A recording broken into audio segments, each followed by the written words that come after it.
Jake sat in his command chair, staring at the space where Zethfar's ship had been.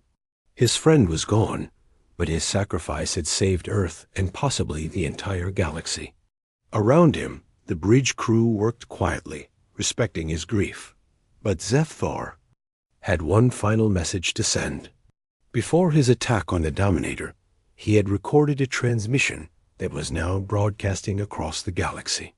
His voice, calm and determined, spoke to every world that had joined the rebellion. "My friends," Zethfar's message began, "if you are hearing this, then my mission is complete. I want to tell you about a human named Jake Harrison. He found me, dying in space, and chose to save me even though I was a stranger, even though it was dangerous, even though his orders told him not to." The message continued, describing Jake's simple act of kindness and how it had grown into a galaxy-wide revolution. Zethar spoke about the everyday heroes he had met on Proxima Station: Sam Parker, Maria Santos, Dr. Mitchell, and others who had shown him that cooperation was possible. "The hegemony ruled through fear," Zethar said in his final recording. "They taught us that only the strong survive, that kindness is weakness, that we must fight each other for scraps. But the humans showed me something different. They showed me that helping others makes us all stronger." The message spread across the galaxy faster than any military communication. On every rebel world, beings listened to Zethfar's words about the power of compassion. His sacrifice became a symbol of the new galaxy they were trying to create.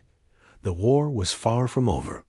The hegemony still controlled many worlds, and there would be more battles to fight. But something fundamental had changed. The Empire's greatest weapon, the idea that cooperation was impossible, had been destroyed in the months that followed. More worlds joined the rebellion. Hegemony forces found themselves facing united enemies instead of divided slaves. Supply lines were cut as former enemies worked together. The empire that had ruled through division was being defeated by unity, was promoted to admiral, and given command of the new Galactic Liberation Alliance. It was a job he had never wanted, but one he accepted out of duty to his friend's memory. The alliance included hundreds of species, all working together to build a better galaxy. The alliance's first meeting was held on Earth, in a new building designed to accommodate beings from many different worlds. Representatives from dozens of species gathered to write a charter for their new government. The document was heavily influenced by human ideas about individual rights and cooperative governance. Dr. Mitchell had become the Alliance's chief medical officer, coordinating healthcare across multiple worlds. Sam Parker led the technology exchange program, helping different species share knowledge and innovations. Maria Santos established cultural exchange programs, teaching beings from different worlds to understand and appreciate each other. The charter of the Galactic Liberation Alliance began with words that would have been impossible before Jake's simple act of kindness. We hold these truths to be universal, that all sentient beings are created equal, that they are endowed with certain inalienable rights, that among these are life, liberty, and the pursuit of happiness. Years later, Admiral Jake Harrison stood before the Alliance Assembly, looking out at representatives from hundreds of worlds. The hall was filled with beings of every shape and size, all working together in peace. It was everything Zethar had dreamed of. In his speech that day, Jake reflected on how one moment of choosing compassion over protocol had changed the galaxy. "My friend Zethar once told me that kindness spreads like ripples in water," Jake said. "I thought I was just saving one life, but that one life touched others, and they touched others, until the ripples reached every corner of the galaxy." The statue outside the assembly building showed two figures, a human pilot and an alien commander, standing together as friends. The inscription read, "In memory of all who chose kindness over cruelty, cooperation over domination, hope over despair." The hegemony still existed in the dark corners of the galaxy, but it was dying. Every day, more worlds chose freedom. Every day, more beings learned that Zethvar's message was true, that cooperation was stronger than force. That kindness was not weakness, but the greatest strength of all. Jake often thought about that moment in space, when he first saw Zethvar's damaged pod. He had been tired, low on fuel, and under orders to avoid contact. It would have been easy to fly away, but he had chosen to help instead.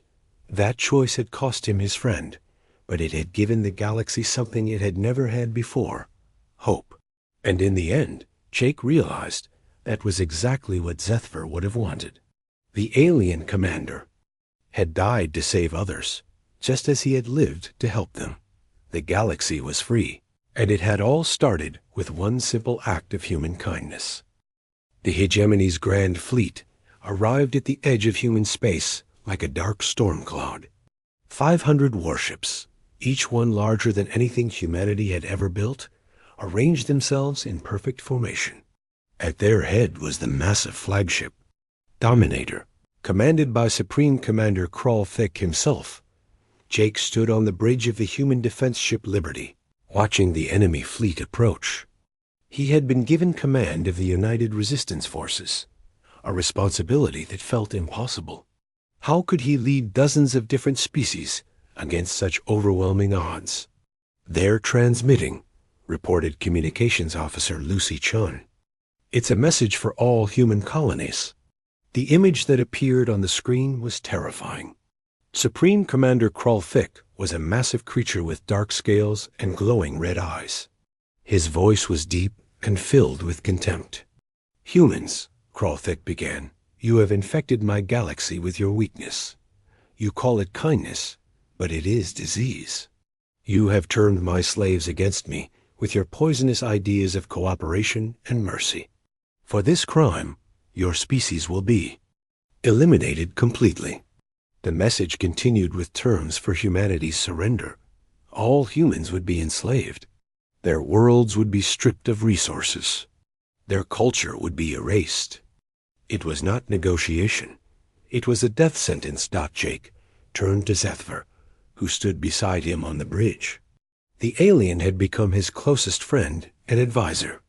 "Any regrets about those messages you sent?" Zethvar's golden eyes were steady. "Only that I cannot send more. The galaxy needed to know that another way was possible. Now they must choose for themselves." The response came from across the galaxy. On every world where the rebellion had taken hold, beings made the same choice. They would fight. They would die if necessary. But they would not return to slavery. The battle began at dawn, human time. The hegemony fleet moved forward with confidence, expecting to crush the small human defense force quickly. But as they approached, something unexpected happened. Ships began appearing from all directions. The bird-like Veltar arrived first, their sleek vessels moving like a flock of silver birds. Behind them came the converted mining ships from Drakvor, crude but determined. The aquatic Murtani brought their beautiful blue vessels, designed for underwater combat, but deadly in space. More ships kept arriving. Species that had been enemies for generations flew side by side. The galaxy's oppressed peoples had united. For the first time in history, and they were coming to fight. Supreme Commander Krall was shocked. "Impossible. They hate each other. They have always fought among themselves." But Admiral Vexter, watching from his command ship, understood what was happening. "They are not fighting for each other, Supreme Commander. They are fighting for the idea that the humans showed them. The idea that cooperation is stronger than domination." The battle was fierce and terrible. The hegemony had superior weapons and training, but the Allied forces had something else. They had purpose.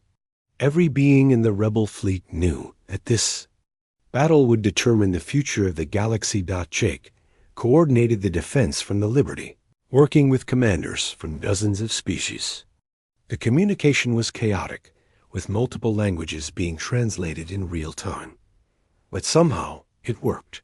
The rebels fought with a unity that amazed everyone. Dr. Mitchell had set up medical stations throughout the fleet, treating wounded beings from many different worlds. Human medics worked alongside alien healers, sharing knowledge and saving lives. It was exactly what Zethver had described in his messages. Cooperation in action. The battle raged for hours. Ships were destroyed. On both sides. The space around Earth became filled with debris and the explosions of dying vessels. But slowly, the tide began to turn. The hegemony ships were powerful, but they were designed for conquering helpless worlds. They had never faced coordinated resistance from multiple species working together. The rebels used tactics that the Empire had never seen before. Veltar fighters would distract enemy ships, while Murtani vessels attacked from unexpected angles. The mining ships from Drakmor, slow but heavily armored, absorbed enemy fire while faster ships struck at weak points. It was cooperation on a scale the galaxy had never witnessed. But victory came at a terrible cost. The hegemony's flagship, the Dominator, was heading directly for Earth. Its massive weapons could destroy the planet completely. Jake knew that someone had to stop it, but the ship was too well defended. "I will do it," Zethver said quietly. "I have a small ship. I can get close enough to damage their engines." Jake grabbed his friend's arm. "That's suicide. The radiation from their drive core would kill you." Zethver smiled, the expression now familiar and warm. "Jake, you saved my life when I was dying. In space, you showed me that kindness was possible. Let me use that life to save others." Before Jake could stop him, Zethver was gone. The alien commander took a small fighter and flew directly toward the Dominator. Jake watched in horror as enemy weapons fired at his friend's ship. But Zethvar was an experienced pilot. He dodged the enemy fire and slipped through their defenses. His ship disappeared into the Dominator's engine section. Moments later, massive explosions rocked the flagship. The Dominator's engines failed. The massive ship began to drift, powerless. But Jake knew that Zethvar could not have survived the explosion. His friend was gone. The loss of their flagship broke the hegemony's will to fight. Supreme Commander Kralthik ordered a retreat, but many of his ships were already surrendering.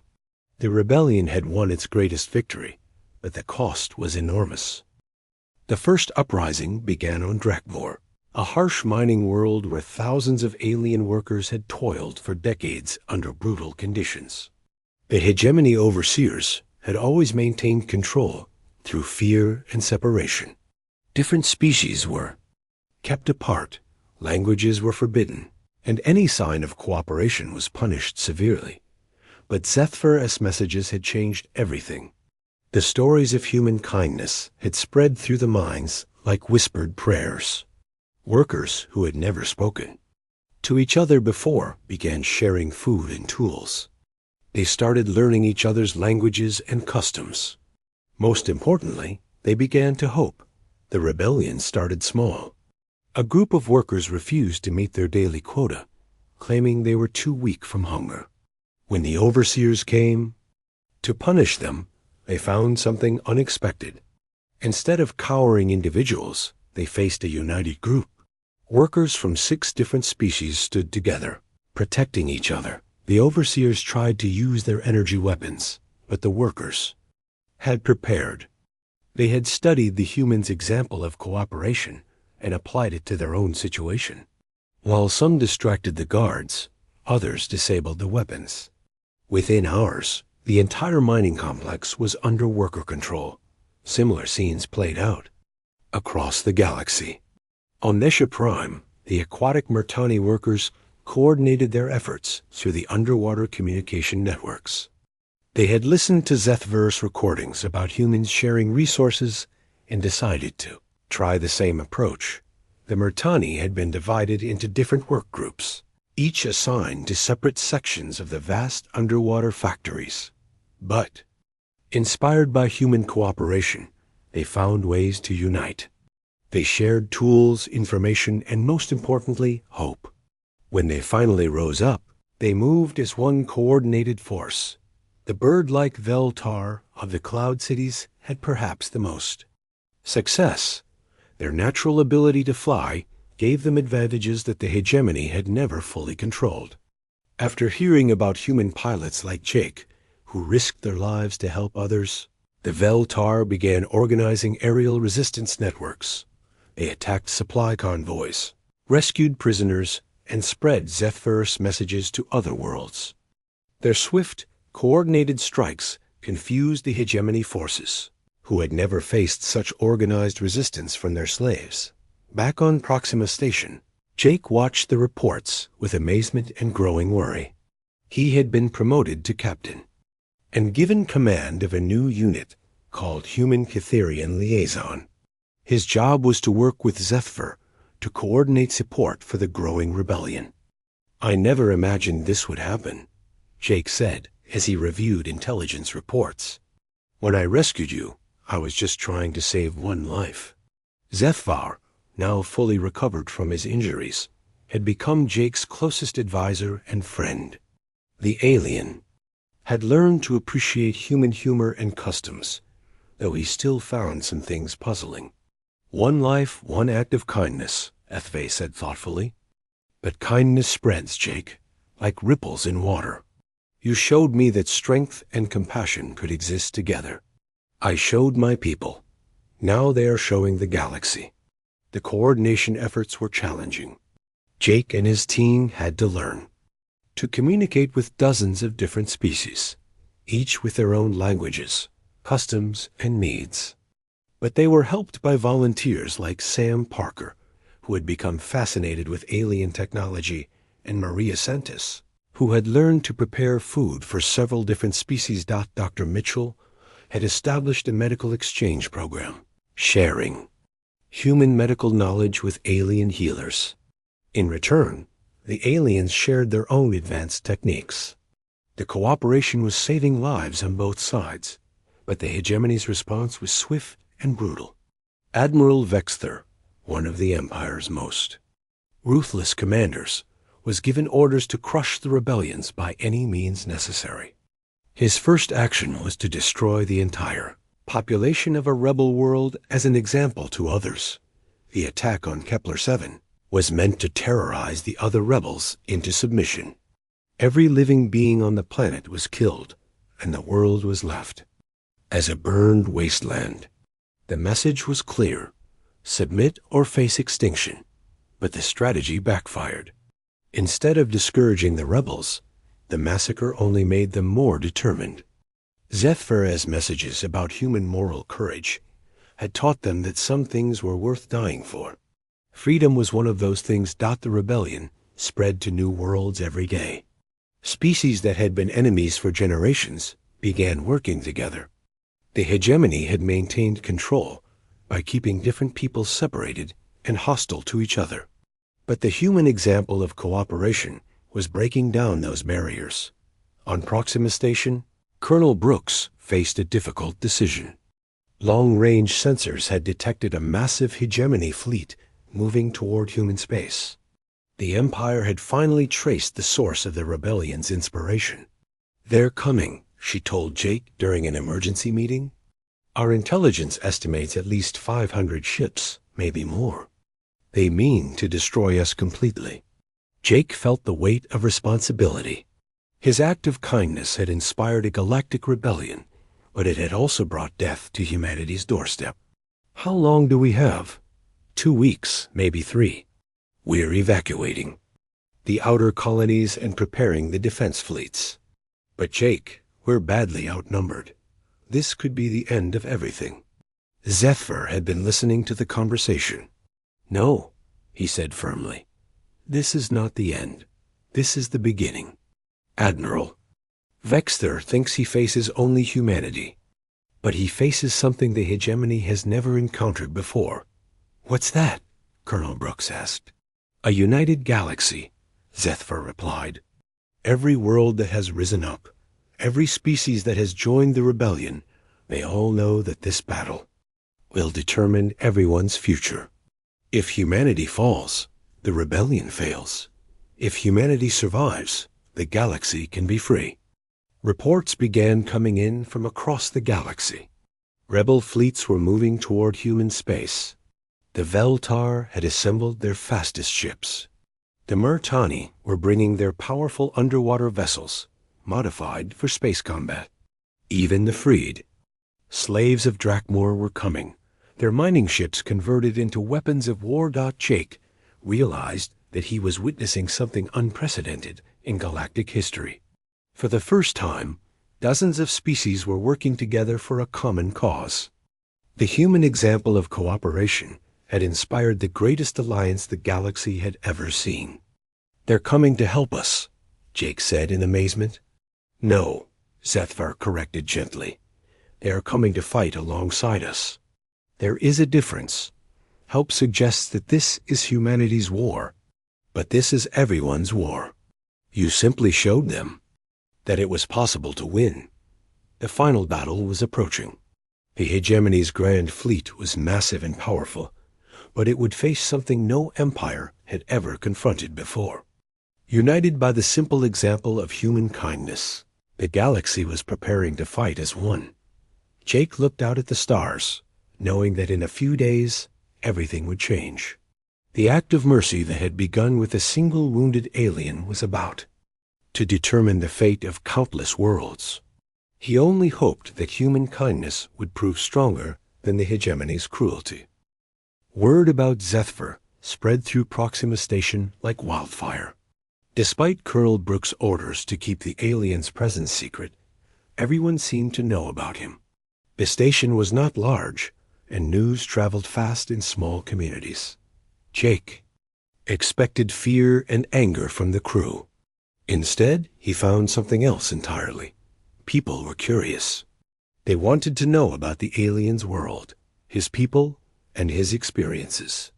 Some even asked if they could meet him. Engineer Sam Parker was the first to approach Jake directly.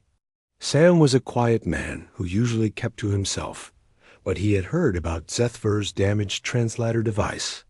"I might be able to fix it," Sam offered. "If the alien wants to communicate better, I could try to repair the device." Jake was surprised. "You do that?" Sam nodded. "Communication is important. Besides, I'm curious about alien technology. It might teach us something useful." Dr. Mitchell allowed Sam to work with Zethvar in the medical bay.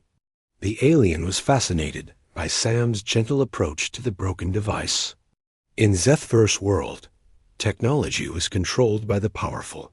Here, a simple engineer was freely sharing his knowledge. "You do this without payment?" Zethvar asked as Sam worked on the translator. "Payment?" Sam looked confused. "You need help. I can help." That's enough. The repaired translator made communication much easier. Zethvar could now speak more clearly with the humans around him. This led to longer conversations and deeper understanding. Cook Maria Santos was the next person to reach out.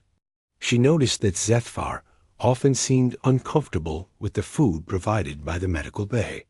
Human food was not poisonous to him, but it was clearly not ideal for his alien digestion.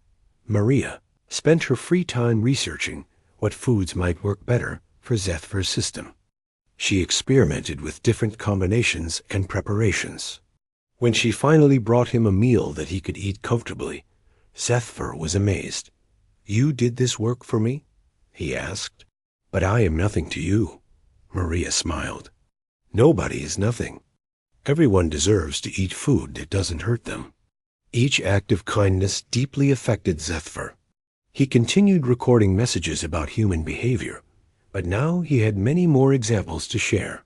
He talked about Sam's willingness to share knowledge, Maria's efforts to make him comfortable, and the daily small kindnesses he witnessed. The recordings were spreading far beyond what anyone imagined. Resistance fighters on dozens of worlds were listening to Zethvar's descriptions of human compassion. The messages were translated into hundreds of languages and broadcast on hidden frequencies. On the mining world of Drakmor, slave workers heard about humans who shared their food with strangers. The workers had not seen such kindness in generations. The idea that beings could choose to help each other instead of only helping themselves was revolutionary. In the ocean cities of Visha Prime, the aquatic Murtani people listened to stories of humans who cared for the wounded without expecting reward. The Murtani had been forced to work in underwater factories for decades. They had forgotten that life could be different. Meanwhile, Colonel Brooks was becoming increasingly worried. Intelligence reports showed unusual activity in several star systems. Ships were moving in patterns that suggested coordination. Something was happening in the galaxy, and she suspected it was connected to their alien guest. "We need to stop him from using our communication systems," Colonel Brooks told Jake during another tense meeting. "I think he's been sending messages." Jake felt torn. He had grown to respect and even like Zethfer. The alien had shared valuable intelligence about the hegemony's plans. But Jake also had duties to his own people. "What kind of messages?" Jake asked. "We don't know. But our communications department has detected unauthorized transmissions. They're being sent when most of the crew is asleep." That night, Jake went to the medical bay to confront Zethfer. He found the alien sitting by the window, looking out at the stars. There was sadness in his golden eyes. "You've been sending messages," Jake said quietly. Zethfer nodded. "Yes, I have been telling my people about humans." "What exactly are you telling them?" Zethfer activated his repaired translator and played one of his recordings. Jake listened as the alien described the simple act of Tony Rodriguez sharing his sandwich. The recording was detailed and emotional, painting humans as beings of incredible compassion. "This is what you've been transmitting?" Jake asked. "Yes, my people have lived in darkness for so long. They have forgotten that kindness exists. I am showing them that another way is possible." Jake sat down beside the alien. "Zethfar, these messages could be dangerous. If the hegemony intercepts them, they might trace them back to us." "I know the risk," Zethfer said. "But my people are dying, not just from war, but from despair. They need hope. Your people have given me that hope." Dr. Mitchell entered the medical bay with news that changed everything. He had been analyzing Zethfer's biology and had made an important discovery. The aliens' people possessed advanced medical knowledge that could help humanity. His blood contains natural antibodies that could treat several human diseases, Dr. Mitchell explained. And his people's technology could help us develop new treatments. If we worked together, we could save countless lives. This information changed Colonel Brooks' perspective. She called a meeting with Jake, Dr. Mitchell, and other senior staff. For the first time, she spoke with Zethfer directly. "Your messages?" she said. "What exactly are you hoping to accomplish?" Zethfer looked at each human in the room. "I am showing the galaxy that strength and kindness can exist together. That power does not require cruelty. The hegemony rules through fear, but you rule through cooperation." "We don't rule anyone," Colonel Brooks pointed out. "Exactly," Zethfer said. "That is what makes you different. That is what makes you powerful." The alien explained that his messages were not military communications. They were stories of everyday human behavior. But these stories were having an enormous impact on oppressed peoples across the galaxy. "For the first time in generations, my people believe that the hegemony can be defeated," Zethfer said. "Not through superior weapons, but through superior ideas. You have shown them that cooperation is stronger than domination." Reports began coming in from across the galaxy. On world after world, enslaved peoples were organizing. They were sharing resources, coordinating plans, and helping each other resist their oppressors. The example of human kindness was spreading. Like a virus of hope, Jake realized that his simple act of mercy had grown into something much larger. By saving one alien's life, he had inadvertently given hope to millions of others. The question now, whether that hope would be enough to change the galaxy. Colonel Brooks made a decision. We'll continue to allow the transmissions, but we need to prepare for the consequences. If the hegemony discovers what we've done, they'll come for us. Zethver nodded gravely. They will come regardless. But now, when they do, they will not face a divided galaxy. They will face a united one. The spark of hope that had begun with Jake's kindness was now burning brightly across the stars. But everyone knew that the real test was yet to come. Colonel Lisa Brooks was not pleased. She stood in the docking bay of Proxima Station with her arms crossed, watching as Jake Harrison helped the alien out of his shuttle. The creature was tall and moved carefully, still weak from its injuries. Station security surrounded them, weapons ready. "Lieutenant Harrison," Colonel Brooks said in a cold voice, "you were ordered to scan and report, not to bring back alien visitors." Jake stood straight, meeting his commanding officer's angry stare. "The being was badly injured, Colonel. I couldn't leave it to die." "It?" Colonel Brooks stepped closer. To Jake, that thing could be carrying diseases. It could be a spy. It could be anything. And you brought it onto my station. Zethver watched the exchange with interest. Even injured and surrounded by armed humans, he showed no fear. Instead, he seemed curious about how humans treated each other. Dr. Carl Mitchell pushed through the crowd. He was the station's chief medical officer, a man in his 50s with gray hair and kind eyes. "Colonel, if I may, this being needs medical attention. We can discuss the security issues after I've examined it." Colonel Brooks looked like she wanted to argue, but she nodded. "Fine, but I want guards posted at all times. And I want a full report on everything the thing says." Jake helped Zethver to the medical bay. The alien moved slowly, still in pain from his wounds. Other station personnel stopped their work to stare as they passed. Some looked frightened, others curious. A few seemed angry. In the medical bay, Dr. Mitchell began a careful examination. Zethvar cooperated fully, even though he winced in pain when the doctor touched his injuries. Jake stayed nearby, translating when the alien's English was unclear. "Remarkable," Dr. Mitchell said as he worked. "His bone structure is incredibly strong, and these scales provide natural armor. How did you treat him in the shuttle?" Jake explained what he had done with his basic supplies. Dr. Mitchell nodded approvingly. "You probably saved his life. These burns were infected, but your antibiotics seem to have worked. I'll need to run more tests, but I think we can help him heal completely." Over the next few days, Zethver stayed in the medical bay. He was given a bed, food, and care. Jake visited him often, and they talked about many things. The alien told Jake more about the war that had destroyed his world. Hegemony was an empire that had conquered most of the galaxy. They ruled through fear and force. Conquered peoples became slaves, working in mines and factories. Those who resisted were killed as examples to others.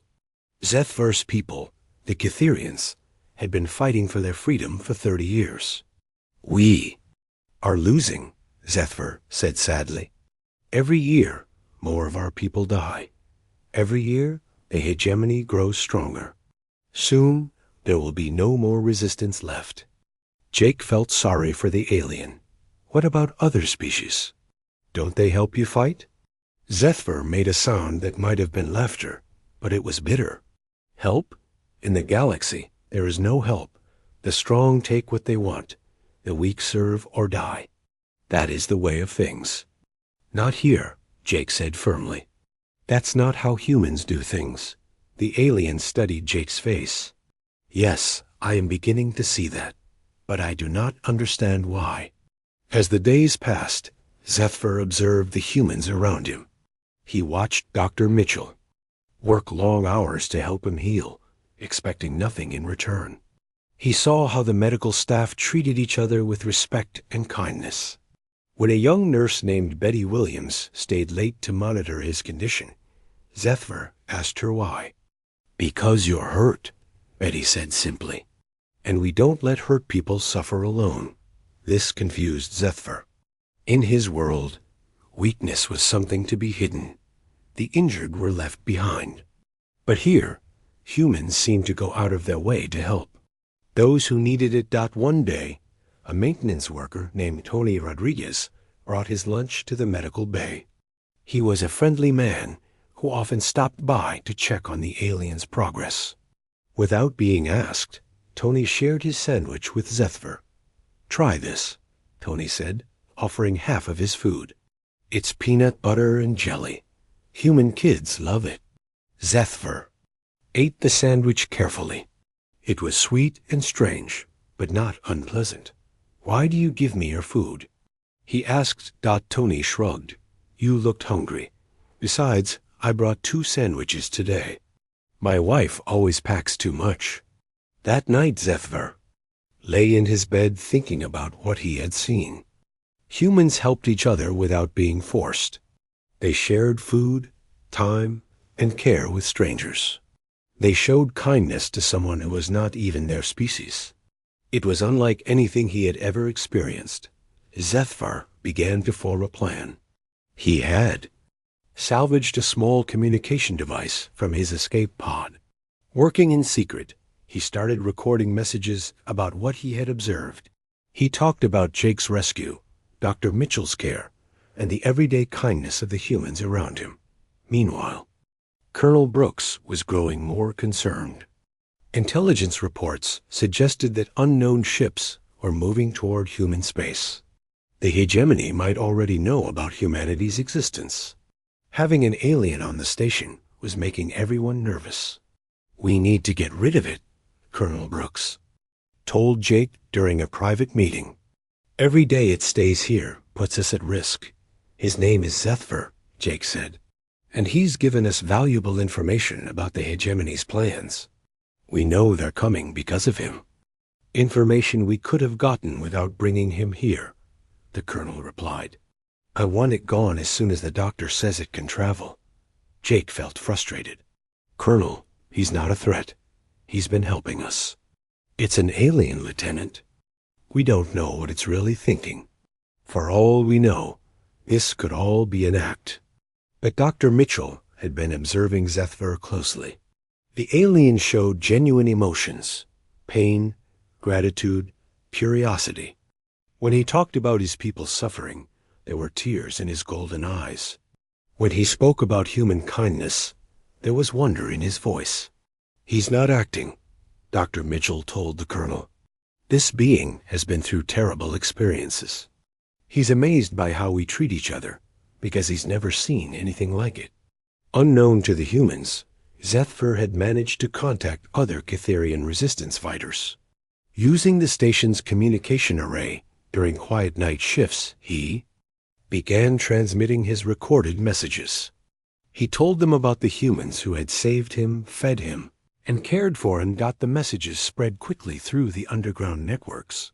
Rebels, smugglers, and freedom fighters carried the recordings to other worlds. On planets where hope had almost died, beings heard about a species that showed mercy to enemies and kindness to strangers. For the first time in decades, the oppressed peoples of the galaxy began to believe that another way was possible. If humans could treat an alien with such compassion, perhaps the hegemony's rule was not the only way to live. Zethvar's simple observations about human behavior were becoming something much more powerful. They were becoming the foundation of a revolution. Jake Harrison gripped the controls of his damaged shuttle as sparks flew from the broken console. The small ship shook violently as it moved through the debris field. Pieces of destroyed warships floated all around him like metal graves in the darkness of space. His mission was simple: scan the area and report back to base. Do not engage. Do not investigate. Just look and leave. But the faint beeping sound from his emergency scanner made him pause. Someone was out there. Someone was. Still alive. Jake checked his fuel gauge and winced. He had enough to get home, but not much more. His commanding officer had been very clear about the rules. No contact with unknown species. No rescue missions. The war between the alien empires was not humanity's problem. The beeping grew stronger. Jake's hands moved over the controls, following the signal deeper into the wreckage. His heart pounded as he saw what looked like a small escape pod drifting between two massive pieces of a destroyed ship. The pod was badly damaged, with holes in its hull, and no power. Jake brought his shuttle closer. Through the pod's cracked window, he could see a figure inside. It was not human. The being had blue-gray skin and was much taller than any person Jake had ever seen. Dark liquid that might have been blood covered the creature's body. It was not moving. For a moment, Jake hesitated. This was exactly what he had been told not to do. But as he watched, the alien's chest rose and fell slightly. It was still breathing. Still alive. Jake made his choice. The docking process was difficult, with both ships damaged. It took him 20 minutes to create a seal between the vessels. When he finally opened the pod, the smell hit him immediately. It was like burning metal mixed with something sweet and sickly. The alien inside was unconscious and badly hurt. The creature was huge, maybe 7 feet tall, with long arms and legs. Its skin was tough and leathery, like armor, but it had been burned and cut in many places. Jake could see bone through some of the wounds. The alien's face was almost human-like, but with larger eyes and no nose. Instead, it had slits where a nose should be. Jake had basic medical training, but this was far beyond anything he had learned. He carefully lifted the alien and carried it to his shuttle. The creature was heavier than it looked, and Jake struggled to get it inside.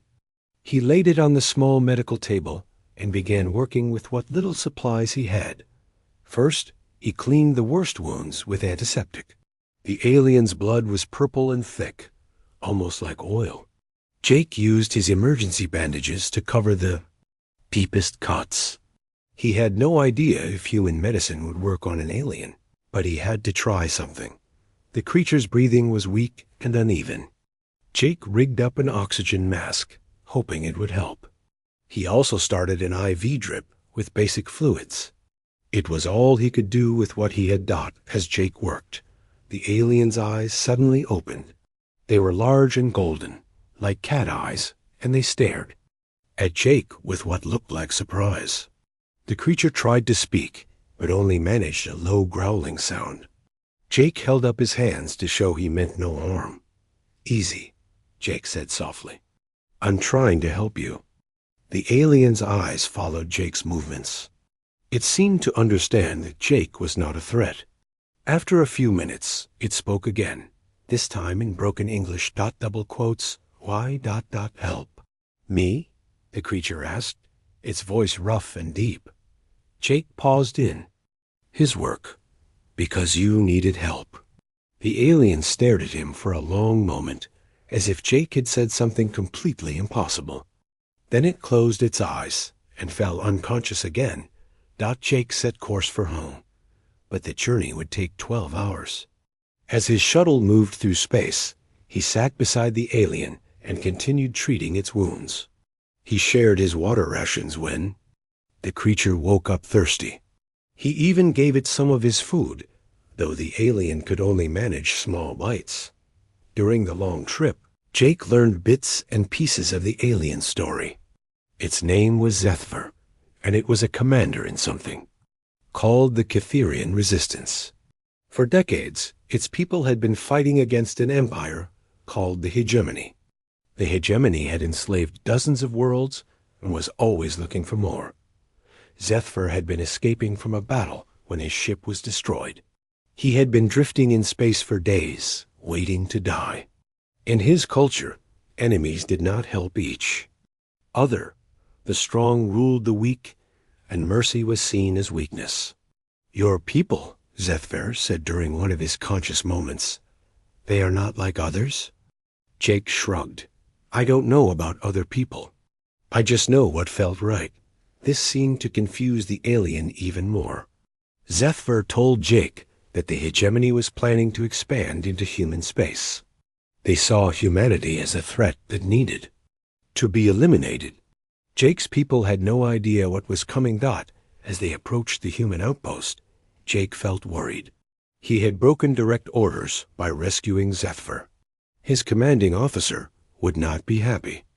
But looking at the alien commander, who was now stable and alert, Jake knew he had made the right choice. "What will happen to me?" Zethver asked as they prepared to dock. "I don't know," Jake admitted, "but I won't let anyone hurt you." The alien's golden eyes studied Jake's face. "Why do you care what happens to me? I am your enemy." "No," Jake said firmly. "You're not my enemy. You're someone who needed help." Zethver was quiet for a moment. Then he did something that surprised Jake. The alien smiled, showing sharp teeth. But the expression was somehow gentle. "I think I am beginning to understand," Zethver said quietly. Jake had no idea that this simple act of kindness would change everything.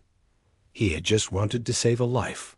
But sometimes saving one life can save millions of others.